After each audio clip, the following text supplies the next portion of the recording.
무화과 나무의 교훈이라는 제목으로 함께 말씀을 나누겠습니다. 성경에는 이 나무에 대한 이야기가 참 많이 나옵니다. 따지고 보면 우리 인간과 나무는 굉장히 밀접한 관계 속에 있죠. 그래서 생각해 보면 나무가 뿌리는 땅에 깊이 박혀 있고, 그리고 가지는 하늘을 향해 펼쳐져 있습니다. 레미제라블의 빅토르 위고가 마치 나무는 인간처럼 땅에 붙어 있으면서 하늘을 향하여 팔을 벌리고 있다. 우리도 역시 물리적으로 공중에 비행기를 타고 떠 있을 수는 있지만 사실은 우리는 항상 땅에 붙어 있는 존재이죠. 그러나 우리의 눈은 항상 하늘을 향하여 올려다보게 되어 있는, 우리 인간과 나무는 매우 비슷하죠. 그래서 아마도 나무에 대한 은유가 상당히 많이 나오는 것이 아닐까. 장지원호의 나무를 심은 사람이라는 책도, 작은 소책자도 있지만 요즘에 서점에서 볼 수 있는 것에는 나무처럼 생각하기, 식물학자가 쓴 책인데 그 나무와 인간이 얼마나 밀접한 연관 속에 있는가.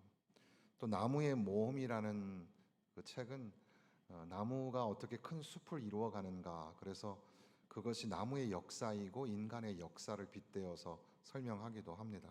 나무라는 것이 굉장히 여러 가지 방면에서 인간과 사람을 생각하게 하는 거죠. 성경에도 시냇가에 심은 나무에서부터 방주나 이 성막을 지을 때도 이 나무가 사용되었었다라는 것들, 그리고 결국 예수님께서는 십자가에 달려서 우리를 구원하시게 되는 그 나무와 인간과의 관계를 생각하게 됩니다. T.S. 엘리엇 같은 사람은 그 황무지라는 시에서 보면은 그 이 황무지, 버려진 땅을 열매 없는 나무와 빗대어서 설명하기도 했는데, 오늘 여기서도 무화과 나무에 열매가 없다. 이 말씀은 21절에 저주라는 단어가 나오기 때문에 무화과 나무의 저주, 이렇게 제목을 붙이기도 하고, 또는 그것은 저주라고 하기보다는 어떻게 보면은 그 상황을 그대로 설명한 것이다. 그래서 무화과 나무의 서사, 또는 이 말씀은 우리에게 주시는 무언가 메시지가 있다라는 차원에서 저는 무화과 나무의 교훈, 이렇게 제목을 잡아 보게 됩니다. 그리고 이 내용은 12절부터 나오는 이야기가 되겠습니다. 예수님께서 제자들과 함께 베다니에서 나왔을 때 시장하셨다. 멀리서 잎사귀가 있는 한 무화과 나무를 보셨고 그 나무에 가까이 가서 무엇이 있나, 무엇이 있을까 하여 가셔서 보았더니 잎사귀 외에는 아무것도 없더라. 그리고 마가는 기록하기를 이는 무화과의 때가 아니었다. 그러니까 무화과의 열매가 나는 때는 아닌데, 그런데 예수님은 잎사귀가 그 무성한 그 나무에게 가서 열매가 있는가를 보셨다는 사실이죠. 그리고 열매가 없는 것을 보시고 예수님이 나무에게 말씀하여 이르시되 이제부터 영원토록 사람이 내게서 열매를 따먹지 못하리라 하시니. 그리고 이제 15절에서 19절 사이에는 다른 이야기가 하나가 등장을 하고, 그리고 20절부터 우리가 읽은 이 본문의 말씀 속에서 아침에 제자들이 이렇게 무화과 나무를 보니까 뿌리에서부터 다 마른 거예요. 베드로가 예수님께 생각이 나서 저주하신 무화과 나무가 말랐습니다 라고 얘기를 하니까 예수님께서는 제자들에게 무화과 나무의 교훈으로 받기에는 매우 어려운, 그러나 굉장히 그 제자들을 향하여 하시는 말씀을 듣게 되는데, 하나님을 믿으라.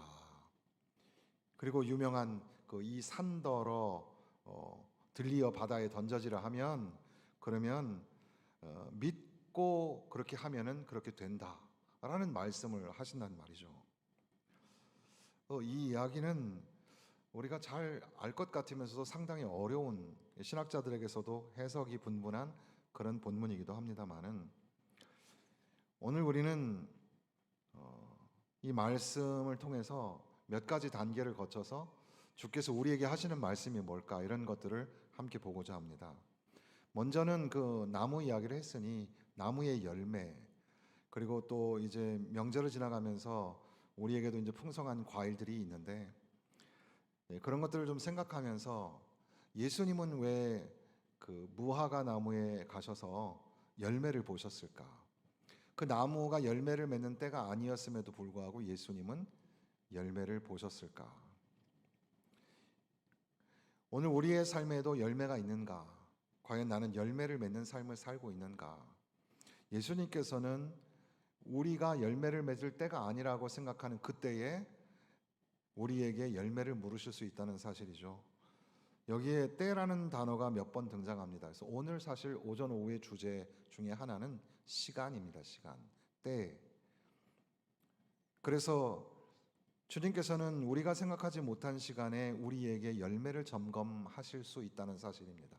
내 삶의 열매는 무엇일까? 또는 오늘 교회는 어떤 열매를 맺어야 할까? 그런데 그것보다도 조금 더 우리가 논리적으로 문맥을 이해하면서 이 본문의 말씀을 해석할 때에 우리의 눈에 들어오는 것은 15절에서 19절 사이에 있는 그 성전 정화 사건입니다. 예수님께서 예루살렘에 들어가 보니까 성전 안에 매매하는 자들, 돈 바꾸는 자들, 비둘기 파는 자들, 그들이 막 널브러져 있는 거죠. 사실 성전은 하나님께 제사하고 예배드리는 곳인데 그곳이 어지럽혀져 있는 겁니다. 얼마나 교회가 그 성전이 타락해 있는가를 보여주는 거죠. 당시에 제사장들은 이미 그 형식적 제사에 익숙해 있었고 자기들의 그 권자의 그 이익을 탐하는 그런 자리에 있었습니다. 제사용 제물을 그 안에서 매매를 했고 흠없고 점없는 제물이다라는 것을 판별하는 감별사를 자기들끼리 만들고 자기들끼리 체인을 해가지고 터무니없는 가격으로 비싸게 팔기도 했습니다. 성전에서 드리는 화폐를 따로 만들어서 세상의 환율하고 다르게 화폐 가치를 조작해서 그래서 이득을 챙기기도 했습니다. 성전은 매우 더럽혀진 상태에 있었던 겁니다. 예수님께서는 그들을 내쫓으시고 그들의 의자를 둘러 엎으시고 아무나 물건을 가지고 성전 안에 들어오지 못하도록 혼을 내시는 그런 장면이 나옵니다. 그리고 우리가 잘 아는 말씀이죠. 기록된 바 내 집은 만민이 기도하는 집이라 칭함을 받으리라고 하지 아니하느냐. 너희는 강도의 소굴을 만들었도다. 그러니까 어떻게 보면 무화과 나무의 이야기가 앞뒤에 있으면서 이 안에 샌드위치 기법으로 들어가 있는 이 성전 정화 사건을 통해서 무화과 나무의 교훈을 우리가 생각할 수 있다. 결국 열매 없는 무화과 나무는 형식과 껍데기만 남아있는 성전과도 같았습니다. 이방인의 뜰은 이제 잡상인들의 소굴이 되어 버렸습니다. 물론 제사는 있었지만 하나님을 찾는 게 아니라 자기의 그 안위를 위한 형식적인 예배. 2000년 전에 있었던 일을 우리에게 오늘 가져와서 적용한다는 게 쉽지는 않지만 그 엄청난 간극이 있기 때문에 그러나 사실 우리도 생각해 보면 오늘 우리의 예배는 하나님 앞에 진실한 예배인가? 형식적 예배는 아닌가? 하나님 앞에 정말 몸과 마음을 다 바치려는 그런 마음을 가지고 오셨습니까? 하나님을 정말 사랑해서 하나님 사랑하는 마음으로 하나님 말씀을 정말 사모하기 때문에 오늘 이곳에 오셨습니까? 아니면 일주일에 그저 형식적인 습관을 따라서 오늘 또 다시 아무 의미 없이 이곳에 앉아 있는 것은 아닙니까?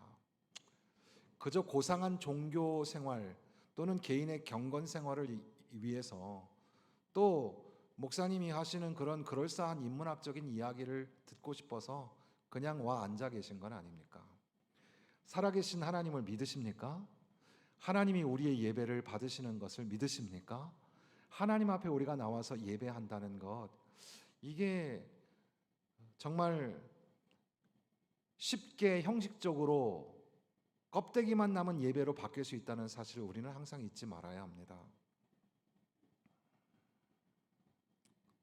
심지어 성전 안에 들어와서 돈을 바꾸고 비둘기를 팔고 우리가 하나님 앞에 나와서 예배하는 일에 집중하지 아니하고 그저 사람들 만나려고 오고 자기의 그 스스로를 만족시키는 그런 봉사를 하려고 오고 자기의 유익을 위해서 하나님께 영광을 돌리기 위함이 아니라 자기 자신을 위한 예배,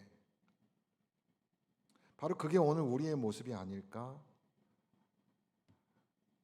심지어 예수님의 이 가르침에 많은 사람들은 놀라고 두려워했을 때에 18절 말씀에 보면 대제사장들과 서기관들이 듣고 예수를 어떻게 죽일까 하고 꾀하니, 그러니까 하나님의 말씀을 들으면 하나님의 말씀 앞에 즉각적으로 회개하는 것이 필요한데 이상하게 우리는 하나님의 말씀 앞에 저항을 하죠. 그래서 하나님의 말씀에 불순종을 하고 오히려 예수의 가르침, 예수의 도전이 성전의 회복이고 그것이야말로 진정한 성전의 개혁인데 기득권을 가지고 있는 제사장들과 서기관들은 오히려 예수를 죽이려고 했다는 사실입니다. 회개에 합당한 열매를 맺어야 할 때인데도 불구하고 그들은 자기들의 죄를 회개하지 않으려고 한다는 거죠. 오히려 예수님을 죽이려고 한다. 그러니까 어떻게 보면 무화과 나무의 열매를 찾으시는 주님, 그리고 무화과 나무가 앞으로는 열매를 내지 못할 것이라는 그 예수님의 말씀에 뿌리채부터 말라버린 무화과 나무, 이것은 아마 성전의 순기능을 잊어버린 형식적으로 빠져버린 그런 성전과 제사, 껍데기뿐인 예배, 그리고 그 안에 장사치와 강도의 소결이 되어버린 예루살렘과 오늘 우리 현대를 살아가는 우리들, 오늘의 교회 안에 하나님이 기뻐하시지 않는 그런 역기능들이 우리 안에 있지 않습니까? 오히려 그것을 주님께서는 책망하시고 그 열매를 맺지 아니하는 나무를 마르게 하셨다는 사실, 이것이 우리에게 무서운 도전인 거죠. 그리고 이제 한 단계를 더 나가서 예수님께서는 이 무화과 나무의 저주를 받은 무화과 나무, 그러니까 말라버린 무화과 나무 이야기를 베드로를 통해서 들으신 이후에 제자들을 향하여, 그리고 아마도 청중들과 서기관과 제사장들을 향하여서 하신 말씀일 텐데 예수님께서 하신 말씀이 있습니다. 근데 이 말씀이 이 무화과 나무의 교훈의 의미라고 할 수 있겠는데, 사실 무화과 나무가 그때가 아니었음에도 불구하고 열매를 맺지 못했다, 그로 인하여 메마르게 되었다, 주님의 말씀으로. 그리고 난 다음에 이 예수님의 말씀을 연결하는 것이 상당히 쉽지는 않습니다.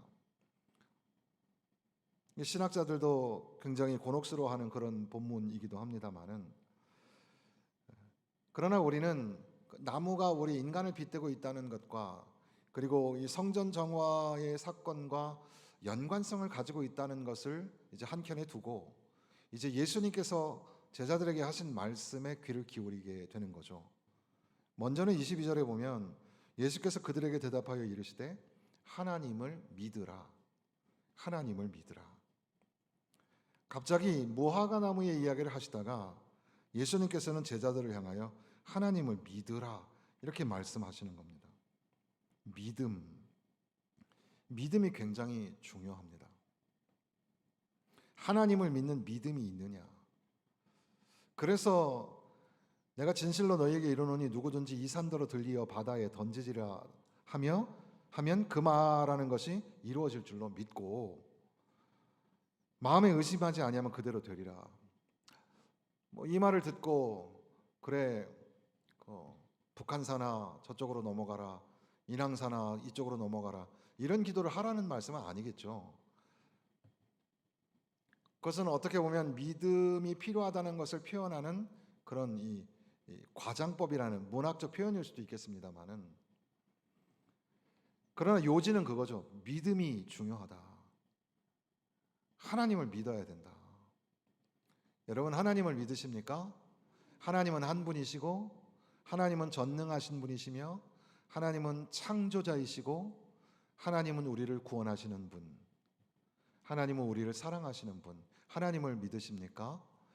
하나님은 우리를 오늘도 사랑하셔서 하나님의 독생하신 아들을 우리에게 내어주셔서 십자가에서 죽게 하시기까지 우리를 사랑하시는 것을 믿으십니까? 하나님을 믿는 믿음이 굉장히 중요하다는 거죠.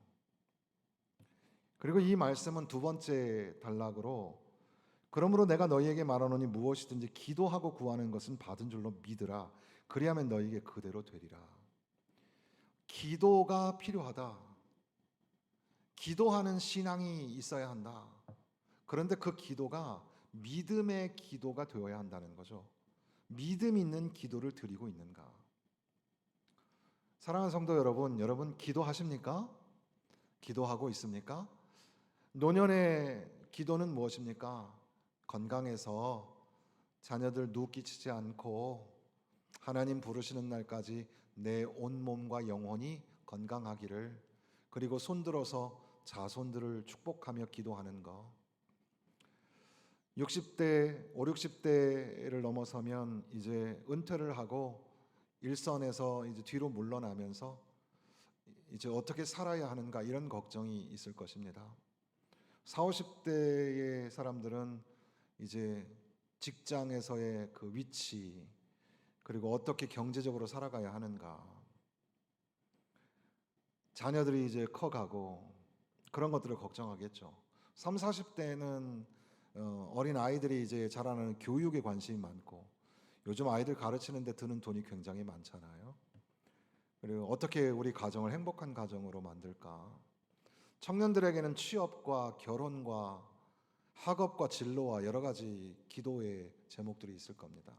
청년들, 학생들, 아이들, 우리는 각자의 형편에 따라 여러 가지 기도의 제목들이 있는데 스스로 우리가 한번 물어봐야 합니다. 그런데 그런 기도의 제목들 가지고 여러분 기도하고 있습니까? 기도하고 있는가? 기도의 내용이 있다는 것과 기도를 한다는 것은 같은 의미지만 동시에 다를 수 있습니다. 기도하고 있는가? 그리고 한 걸음 더 나아가서 여러분 믿음의 기도를 드리고 있는가? 하나님을 믿고 하나님이 함께 하시면 역사가 일어나는 것을 믿으면서 그 믿음의 기도를 드리고 있는가? 그런데 이제 이 믿음이라는 단어가 기도로 연결되고 한 가지 또 중요한 단어가 있습니다. 25절 말씀입니다. 25절 다 같이 읽어보겠습니다. 서서 기도할 때에 아무에게나 혐의가 있거든 용서하라. 그리하여야 하늘에 계신 너희 아버지께서도 너희 허물을 사하여 주시리라. 아멘.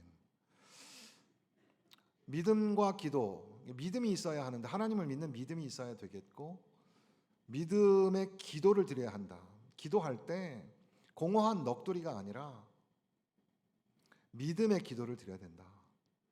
그런데 그 기도의 한켠에는 항상 있어야 될 것이 아무에게나 혐의가 있거든 용서하라 이겁니다.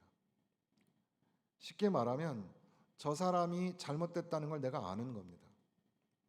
저 사람이 문제야. 저 사람이 항상 골칫거리고 저 사람은 참 죄인이야. 그런데 예수님께서는 제자들을 향하여서 하시는 말씀이 어떻게 보면 여기 있는 청중들, 이 말씀을 듣는 모든 청중들에게 하시는 말씀이겠죠. 믿음의 기도를 드려라. 그런데 기도할 때 아무에게나 혐의가 있거든 용서하라. 예수님의 말씀입니다. 기도할 때 믿음의 기도가 뭐냐? 용서의 기도라는 사실이죠. 형제를 사랑하고 자매를 용서하고 그 타인의 죄와 허물을 용서해 줄 수 있는 마음이 있느냐? 그런 기도를 드리는가? 그리고 그렇게 기도해야 하늘에 계신 너희 아버지께서도 너희 허물을 사하여 주시리라. 문제는 우리가 죄인이라는 사실이고 우리가 하나님의 은혜와 긍휼이 없이는 살 수가 없는 존재. 하나님께서 우리를 용서해 주셔야지만 하는 존재입니다. 그렇기 때문에 우리는 하나님의 말씀을 들을 때마다 그리고 엎드려 기도할 때마다 형제와 자매를 용서하고 사랑하기를 다시 한번 결심해야 하는 거죠. 그러니까 무화과 나무의 교훈을 직접적으로 이 비유를 설명하기가 참 어려우면서도 동시에 우리는 좀 정리를 해보면 첫 번째 단계에서는 열매가 없는 무화과 나무를 보면서 주님은 무화과 나무의 열매를 찾으시는구나. 그 나무의 때와 상관없이 주님은 열매를 찾으시는구나. 주님은 오늘 우리의 삶의 열매를 궁금해 하시고 오늘 우리 교회가 어떤 열매를 맺는가를 궁금해 하시겠죠. 우리의 열매를 찾으시는 주님. 두 번째 단계로 들어가서 이 성전 정화 사건이 무화과나무 이야기의 사이에 들어가 있는 것을 보면서 껍데기만 남아있는 예배, 형식적인 제사, 그리고 그 안에 성전의 역기능들이 숨어서 도사리고 있는 이 모습이 오늘 현대 교회의 모습은 아닌가. 하나님을 예배하는 예배의 초소, 생명의 복음을 전도하는 선교의 베이스 캠프가 되어야 할 교회가 자기들의 기득권을 위한 자리가 되고 그 안에서 자기들의 문화생활을 유지하는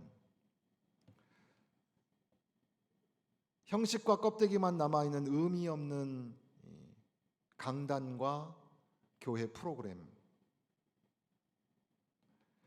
세 번째 단계로 더 들어가서 예수님께서 하신 말씀을 한번 생각해 보는 거죠. 예수님께서는 먼저는 믿음, 두 번째는 기도, 세 번째는 용서라는 단어를 말씀하셨습니다. 그런데 사실 이게 참 쉬운 것 같으면서도 어려운 단어죠. 하나님을 믿는다. 이 믿음이라는 게 참 보여줄 수도 없고 어떻게 이 설명하기가 참 어려운 거죠. 저 사람이 믿음이 있는가? 정말 하나님을 잘 믿는 사람인가? 기도도 그렇죠. 기도라는 게 믿음 있는 기도가 도대체 뭡니까? 어떻게 보여줄 길이 없는 거죠. 저 사람은 정말 기도하는 사람일까?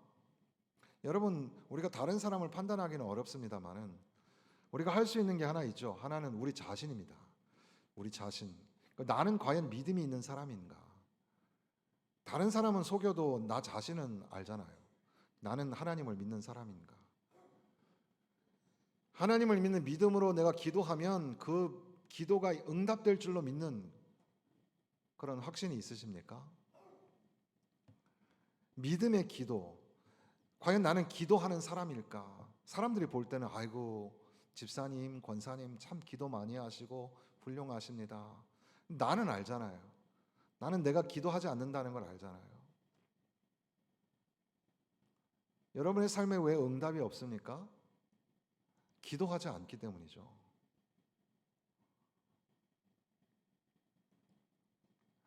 오늘 새벽에는 그 불의한 왕의 이야기를 잠깐 언급했는데 심지어 그가 하나님의 뜻 다윗의 길로 가지 아니하고 여로보암의 길로 가는 왕이었지만 그가 불현듯 하나님 앞에 기도했을 때 하나님은 그 기도를 들어주셨습니다. 우리가 의롭기 때문에가 아니라 하나님은 우리를 긍휼히 여기시고 하나님은 우리를 사랑하시기 때문에 하나님의 그 약속 때문에 우리의 기도를 들어주시죠. 기도하기만 하면 되는데 우리는 기도하지 않죠. 믿음의 기도가 뭘까? 용서하라.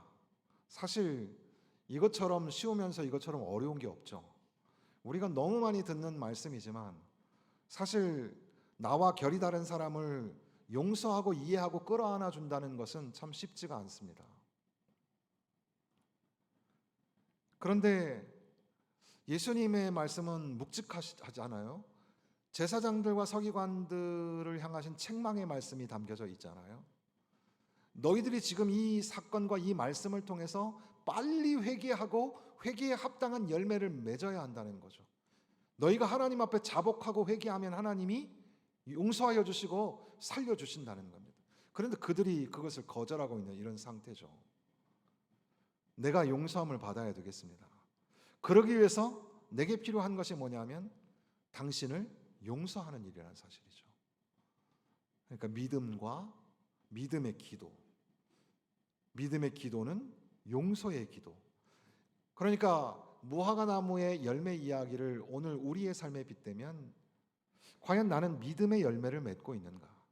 그러니까 진실한 하나님을 향한 믿음이 내 삶의 열매로 맺어지는가? 나는 기도의 열매를 맺으며 살아가고 있는가? 꾸준히 새벽 제단을 쌓고 있는 그런 분들도 있지만 여러분에게 기도의 숫자가 얼마큼 되느냐 이런 얘기를 하는 게 아닙니다. 여러분의 삶의 자리에서 여러분은 과연 구도자이며 기도자인가라는 거죠. 기도가 없는 종교는 없죠. 다 기도합니다.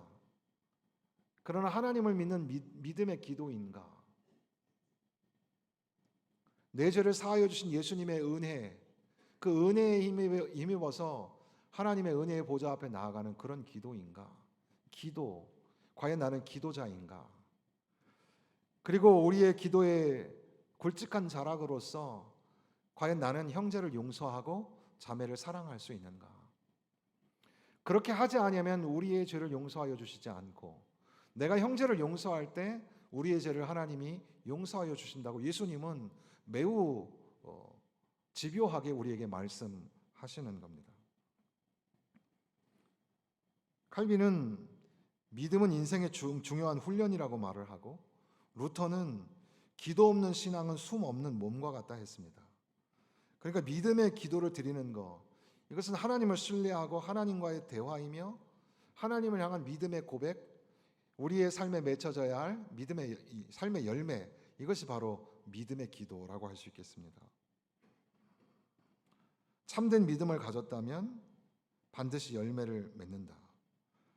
크리스토스톰은 하나님은 우리에게서 일을 찾으시는 게 아니라 우리에게서 열매를 찾으신다 이렇게 말하기도 합니다. 매튜 헨리는 열매 없는 신앙은 파멸로 끝난다. 믿음의 기도는 하나님의 능력을 현실 속에서 드러내는 통로다 이렇게 말합니다. 하나님은 우리의 열매에 관심이 있으신 거죠. 우리가 드리는 믿음의 기도에 관심이 있으신 거죠. 성전은 만민의 기도하는 집입니다. 그러니까 하나님 앞에 예배하고 기도하는 순기능을 회복해야 될 교회, 바로 그 성전의 모습이 오늘 나의 모습이죠. 내 삶에는 믿음의 열매가 있는가? 기도의 열매가 있는가? 믿음의 기도를 통해서 용서의 열매를 맺고 있는가? 돌아보게 되는 겁니다. 한국 교회 신뢰도는 20%를 넘지 못합니다.